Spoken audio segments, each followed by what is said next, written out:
has plucked flower from the garden. Gardener has plucked flower from the garden. ये sentence है present perfect का, passive में convert कर रहे हैं तो ऑब्जेक्ट क्या हो जाएगा, फ्लावर। कहाँ से स्टार्ट करेंगे, फ्लावर। प्रेजेंट परफेक्ट का है, जब प्रेजेंट परफेक्ट के सेंटेंस को एक्टिव से पैसिव में बनाते हैं तो प्रेजेंट परफेक्ट कंटीन्यूअस की जो हेल्पिंग वर्ब है ना वो यूज होती है। अब प्रेजेंट परफेक्ट कंटीन्यूअस में कौन सी हेल्पिंग वर्ब यूज होती है, हैज बीन और हैव बीन। सिंगुलर के साथ हैज बीन का प्रयोग करेंगे और प्लूरल के साथ हैव बीन का प्रयोग करेंगे। तो फ्लावर जो है ना वो एक सिंगुलर है तो इसके साथ हम क्या यूज करेंगे, हैज बीन। क्या यूज करेंगे, हैज बीन। तो flower has been. Present perfect का सेंटेंस है, थर्ड फॉर्म पहले से ही है, जब इसको पैसिव में कन्वर्ट करेंगे तो थर्ड फॉर्म तो यूज होना ही है, ठीक है। तो फ्लावर हैज बीन क्या लिख देंगे, प्लग। क्या लिख देंगे, प्लग। अब प्लग के बाद क्या लगाएंगे, बाय, और बाय के बाद क्या लिख देंगे, गार्डनर।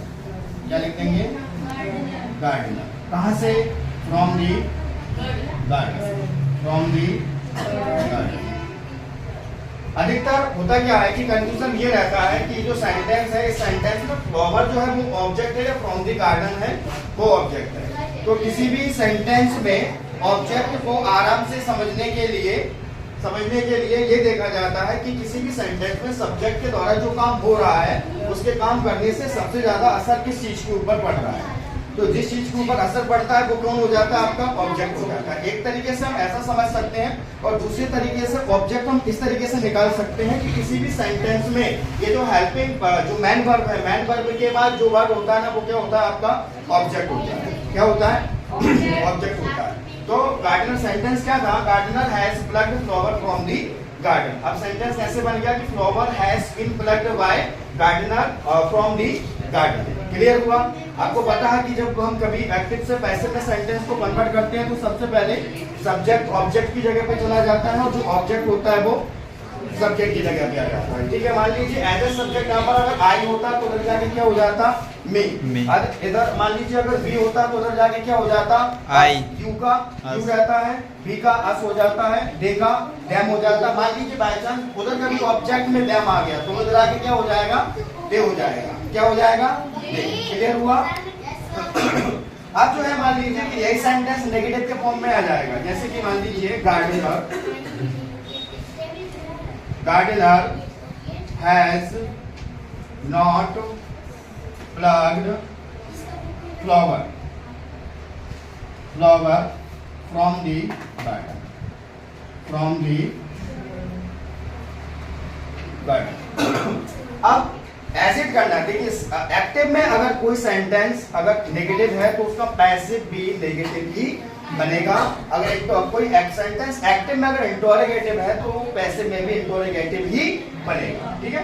जैसे स्टार्ट करते हैं, कहां से स्टार्ट करेंगे, फ्लावर से, ठीक है।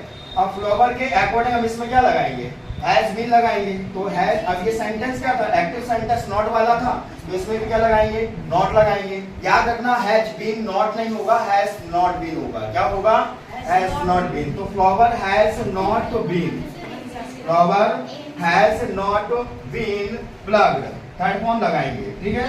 अब एक बात और याद रखेंगे कि एक्टिव सेंटेंस में first form, second form, third form, ING वाली कोई सी भी फॉर्म हो, अगर एक्टिव से पैसिव में अगर कन्वर्ट कर रहे हैं ना तो आपको हमेशा थर्ड फॉर्म का यूज करना है।